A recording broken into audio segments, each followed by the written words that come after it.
I'm going to show you how to simplify this algebraic expression.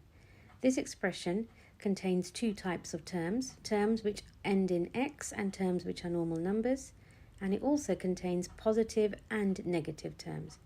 So that's why I've got the number line there at the top.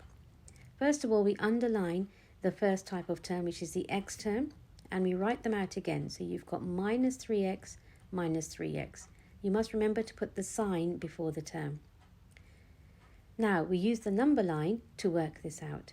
So we start at minus 3 on the number line. I've just put a green dot there, and it says minus 3x again. So minus on the number line means that you move left, and we end up at minus 6. Don't forget the x. Now we underline the other type of terms which are left in the question. So we have plus 2 and plus 4. You can do this without a calculator. The answer is 6, but you must put a plus sign as well. And here I'm just showing you quickly how to work it out with a number line. Start at plus 2, move plus 4 to the right, and you end up with plus 6.